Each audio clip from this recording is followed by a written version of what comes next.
नमस्कार मित्र हो, मी संजय सोनवणी. आपण आजकाल पाहतोय की भारतामध्ये गेली 8 वर्ष एक धर्मांधतेचा, धार्मिक वादांचा एक कळस गाठला जात असावा असं वाटावं असं चित्र आहे. आता अलीकडेच महाराष्ट्रात सरस्वतीवरनं एक वाद चालू झाला आहे. छगन भुजबळ काहीतरी सरस्वती देवीच्या ऐवजी सावित्रीबाईंची पूजा केली पाहिजे वगैरे असं म्हणाले. त्यांचं तेही म्हणणं तसं काही प्रमाणात चुकीचंच होतं, पण त्याबद्दल आपण नंतर बोलू. आणि सरस्वती का नको याच्याबद्दल वैदिक लोकांचा एक संताप अनावर झाला आणि त्यांनी धनाधन टीकेचा, पोस्टचा एक मारा चालू केला. त्यांचं म्हणणं असं आहे की सरस्वती ही देवी आहे, विद्येची देवता आहे आणि विद्यार्थ्यांनी तिची पूजा केली पाहिजे, प्रार्थना केली पाहिजे, तरच त्यांच्या ज्ञानामध्ये भर पडेल. म्हणून प्रत्येक शाळेत, कॉलेजामध्ये सरस्वतीची वंदना ही कंपल्सरी असली पाहिजे. मागेही आपलं आठवत असेल, ज्यावेळेस त्यांचं सरकारही नव्हतं त्यावेळेसही सरस्वती वंदना या विषयाला घेऊन त्यांनी भारतभर एक मोठं वादंग माजवलं होतं, वादळ केलं होतं. आणि ज्या RSSच्या ज्या शाळा आहेत किंवा दीनानाथ बत्रा पुरस्कृत ज्या शाळा आहेत तिथं सरस्वती वंदना कंपल्सरी असते. आता महत्त्वाचा विषय असा आहे की ही सरस्वती देवता. दुसरा मुद्दा आहे सांस्कृतिक वर्चस्ववाद. तिसरा वर्ग आहे सरस्वती पाहिजे हे म्हणणाऱ्यांचा धर्म कोणता. आणि चौथी गोष्ट ही आहे, या मंडळींना सरस्वती देवता ही ज्ञानाची, विद्येची आहे हे सांगायला यांच्याकडे आधार कोणता आहे, कोणत्या आधारावर ही गोष्ट लोक बोलतात. आणि मुळात शाळा कॉलेजांमध्ये वैदिक काय, हिंदू काय, मुस्लिम काय, जैन काय, ख्रिश्चन काय, कोणत्याही धर्माची प्रतीकं असता कामा नये. हा साधा सरळ एक घटनात्मक लोकशाहीचा आणि सुजान समाजाचं एक वैशिष्ट्य असतं की अशी धार्मिक प्रतीकं किमान शाळा कॉलेज एवढंच नव्हे तर सरकारी कार्यालयांमध्ये सुद्धा नको. हा एक वेगळा भाग झाला. परंतु सरस्वती मात्र आम्हाला पाहिजेच, सरस्वती हवीच, अशा स्वरूपाचं एक विचित्र वातावरण या देशामध्ये आता किंवा राज्यामध्ये बनवलं गेलं आहे. आता पहिली गोष्ट आपण एक गोष्ट लक्षात घेतली पाहिजे की सरस्वती देवी म्हणजे नेमकं काय. सरस्वती ही ऋग्वेदामध्ये नदी आहे. त्या नदीच्या काठावर खूप वैदिक लोकांनी यज्ञ केले. वैदिक लोकांनी वेद म्हणजे ऋग्वेदाचा बराचसा भाग हा सरस्वती नदीच्या काठी दिला. ही सरस्वती नदी ही अफगाणिस्तानातली नदी आहे. ती आवेस्त्यामध्ये हरवेती नावाने येते आणि आता तिचं नाव हेल्मंड असं तिचं आताचं नाव आहे. कालोगामध्ये हे नामपरिवर्तन होत राहतं. परंतु वैदिक जेव्हा भारतात आले त्यावेळेस मात्र तिचं नाव सरस्वतीच होतं आणि ते सरस्वती आणि आवेस्त्यामध्ये तिचं हरवेती या नावाने तिचा उल्लेख आहे. सरस्वती नदी मागे सुटल्यामुळं पण सरस्वती नदीच्या काठी वेदांची रचना केल्यामुळे वैदिकांना त्या नदीबद्दल प्रेम असणं स्वाभाविक होतं. असावं एक आपल्या सुटलेल्या मुळाबद्दलच्या, गावाबद्दल, नदीबद्दल एक प्रेम मनुष्य स्वभाव आहे तो असतो. परंतु त्यांनी ते प्रेम इथे आल्यानंतर सुद्धा त्या नदीला एका दैवत रूपात पाहायला सुरुवात केली. ऋग्वेदामध्ये ती आंबी तमे नदीत तमे म्हणजे नदीतली सर्वोत्तम अशी सरस्वती नदी आहे की जी हिम प्रदेशातनं उसळते, ते पहाड फोडते आणि तिच्या पाण्यामध्ये प्रचंड शक्ती आहे. म्हणजे शक्ती म्हणजे ती पहाडच्या पहाड उलथवून टाकू शकते, ही अशा प्रकारची प्राकृतिक शक्ती आहे. अनेक दैवी शक्ती पण तिच्या ठिकठिकाणी आहे की जिच्या सहवासामध्ये वेदमंत्र स्फोटतात, माणसाची प्रतिभा जागी होते आणि तो त्यानुसार एक दिव्य स्वरूपाची एक मंत्ररचना म्हणजे उच्चार लिहू शकतो. ही त्यांची कल्पना. भारताला आल्यावर मात्र त्यांनी काय केलं की त्या नदीला दैवत स्वरूपामध्ये प्रतिष्ठापना करण्यास सुरुवात केली. तिचा विकासही विलक्षण आहे. म्हणजे आता वाग्देवता सरस्वती, शारदा आपण एकाच देवीला एकत्र नावाने म्हणजे पाहतो, पण तशा तसं नाही आहे. वाक नावाची देवता जी होती ती अजून वेगळी देवता, ती वाणीची देवता होती. ती देवता स्वतंत्र. नदीची सरस्वती किंवा वेदांची वेद रचनांची देवता सरस्वती ती स्वतंत्र. आणि यांचं नंतर एकत्रीकरण केल्यानंतर वाग्देवता ही सरस्वती देवता झाली. एक रूपात आली. शारदाई नाव नंतर तिला जोडलं गेलं. आणि असं करत करत करत ही शुभ्र वस्त्रांकिता विनादंड झालेली आणि वेद हातात घेतलेली अशी सरस्वती शुभ्र वसना ही पूजित करण्यात आली आणि ती देवी ही पूजण्याला त्यांना त्यांच्या दृष्टीने ती पवित्रच होती, कारण त्याच्या काठी वेदच दिले होते आणि ती त्यांच्या दृष्टीने ती बुद्धीची वाणीची वगैरे वगैरे काय असेल देवता होतीच. परंतु सांस्कृतिक वर्चस्वाच्या काळामध्ये त्यांनी ही देवता इतरांवर थोपण्याचा प्रयत्न केला. हे वर्चस्ववादी सत्ताधारी यांचे एक कार्यच असतं. उदाहरणार्थ कुशाण काळामध्ये अनाहिता नावाची जी पारशी देवता होती, कुशाणांचा धर्म हा पारशी धर्म होता. त्यांनी अनाहिता देवी ही पॉप्युलर केली. नुसती एवढंच नाही तर तिची मंदिरं केली आणि त्या मंदिरांमध्ये त्या देवीची पूजासुद्धा व्हायला लागली. हा इतिहास माझा जुना नाही, तो अंगविजय असेल, गाथा सप्तशती असेल, याच्यामध्ये तसे स्पष्ट उल्लेख आपल्याला मिळतात. दुसरी देवता होती नना, तिचं नाव नना. ही नना देवता नाण्यांवर असायची. ती पारशी देवता. ती नना देवी तर एवढी पॉप्युलर का नाण्यांवरच असल्यामुळे, तर आज आपण नाणं जे म्हणतो कॉईन्स, ते नाणं हे नाव त्या नना या देवीवरनं पडले हे आपण लक्षात घेतलं पाहिजे.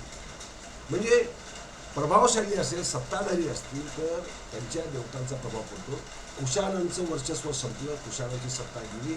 तसं आपण पाहतो की देशामध्ये अनाहिताची पूजा करणं थांबवलं, नना देवीची देवी म्हणून पूजा करणं थांबवलं. ते नाव टिकून राहिलं फक्त नाण्यांच्या स्वरूपामध्ये. नंतर मुस्लिमांची सत्ता आली. आपण पाहतो की पिरांना हिंदू जातात, वैदिक जातात, पिरांची भक्ती करतात, नवस करतात, चादरी चढवतात, हे करतात, हे आपण सगळे बघतो आणि त्याच्यात कोणाला काही वावगं वाटत नाही. एखाद्या हिंदूने किंवा एखाद्या वैदिकाने दर्ग्यावर चादर चढवली म्हणून तो काही मुसलमान होत नाही. ती त्याच्या श्रद्धेचा भाग असतो तेवढ्यापुरता, पण तो असतो हिंदू किंवा वैदिकच. तसंच मुस्लिम संतांनी सुद्धा राम असेल, कृष्ण असेल, विठ्ठल असेल यांच्यावर अत्यंत सुंदर कौल काव्य ग्रंथ लिहिले. परंतु म्हणून ते हिंदू होत नाही. त्यांचा आपण तो एक सांस्कृतिक समन्वयाचा, सामंजस्याचा भाग म्हणून आपण त्याकडे पाहू शकतो. कारण ते वर्चस्वादातून झालेलं नाही आहे. त्यांना वाटलं देवी हा विठोबा आम्हाला प्रिय आहे किंवा कृष्ण प्रिय आहे किंवा राम प्रिय आहे, त्यांनी त्यावर काव्य दिली. त्याच्यामध्ये सांस्कृतिक वर्चस्वादाला भाग नव्हता. तसंच रामदास जे संत, जे आपण आरत्यांचे मुकुटमणी म्हणतो, त्यांनी अनेकांवर आरत्या लिहिल्या. तशी शेख मोहम्मद या सुफी संतावर त्यांनी प्रार्थनाच लिहिली, आरतीच लिहिलेली शेख मोहम्मदावर.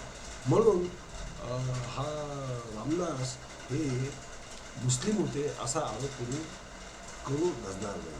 आणि संतांनी म्हणजे तुकाराम असतील, नामदेव महाराज असतील, त्यांनी मुस्लिमांबद्दल किंवा अल्लाबद्दल किंवा पुराणाबद्दल आपापली काही अभंग हिंदुस्थानीमध्ये लिहिलेच आहे. तो भाग वेगळा, तो सामंजस्याचा भाग आहे. परंतु येथे प्रकार उलटा असा झालेला आहे की ह्या वर्चस्ववादातून आलेली भावना म्हणजे सरस्वती, ह्या प्रभावाचा, वैदिक प्रभावाचं एक सगळ्यात महत्त्वाचा दुष्परिणाम असा झालेला आहे की हिंदू लोक किंवा बहुजन लोक, ज्यांना आपण म्हणजे इतर लोक बहुजन म्हणतात ना, मी त्यांना हिंदू म्हणतो, कारण खरे हिंदू तेच आहे. वैदिक हे हिंदू नव्हे, हा भाग वेगळा. परंतु बहुजनांवर काही प्रमाणात तो प्रभाव पडणं सहज स्वाभाविक होतं. वेदोक्ताचा जसा प्रभाव पडला, क्षत्रियत्वाचा गंध जसा निर्माण झाला, तसंच सरस्वती पण आपली देवता असेल असं त्या प्रचार प्रभाव वाटलं. त्यामुळे माझी माय सरस्वती हे बहिणाबाईचं उदाहरण लिहिलं. तसंच काव्य फुलेमध्ये शिवपार्वतीच्या वंदनेबरोबर सरस्वतीचं नावही एका ठिकाणी सावित्रीबाईंनी घेतलेलं. मग झालं काय की भुजबळ जे सरस्वतीच्या विरोधात बोलले, तर लगेच हे सगळे उपटसुंभ लोक, वैदिक उपटसुंभ, त्यांनी तिथे संदर्भ काढले, फोटो काव्यसंग्रहाचे काढले. बघा, सावित्रीबाई शिवाला मानत होत्या, पार्वतीला मानत होत्या, सरस्वतीला मानत होत्या, आणि तुम्ही कोण लागून दिले. मग तुकारामांबद्दल, तुकाराम महाराजांबद्दल म्हणतातच ना की वेदांचा अर्थ आमासीशी ठावा. म्हणजे बघा, तुकारामांना वेद माहिती होते, वेदांचा अर्थ माहिती होता, आणि तुम्ही त्यांना अवैदिक किंवा हिंदू कसं म्हणतात, ते वैदिकच असले पाहिजे. अशा स्वरूपाचे उपटसुंभी प्रतिवाद केले जातात. आणि या प्रतिवादातनं साध्य होतं काय की फक्त हे विचारवंत, जे बहुजनीय विचारवंत आहेत, की जे बऱ्यापैकी बिनलोक आहे, बऱ्यापैकी त्यांच्या बुद्धीचा एक संकोच झालेला आहे. त्यांना सांस्कृतिक इतिहास माहीत नाही, धार्मिक इतिहास माहीत नाही, आर्थिक इतिहास माहिती नाही, त्यांचं सामाजिक आकलनसुद्धा किंवा जाती व्यवस्थेचं आकलनसुद्धा अत्यंत बालिश, ओळखट अशा स्वरूपाचं असतं. आणि ते शाहू फुले आंबेडकर यांच्या पलीकडे जायची त्यांची अजिबात मानसिक तयारी नाही. आणि शाहू फुले आंबेडकर यांच्या जीवनातनं, त्यांच्या लेखनातनं काय शिकायचं हे सुद्धा त्यांना माहीत नाही. आजच मला एक पत्रकार म्हणाले, वैदिक होते अर्थात, ते म्हणाले शाहू महाराजांनी एक आर्य समाज स्वीकारला होता, नंतर वेदोक्त प्रकरणात ते फार भडकले होते वगैरे.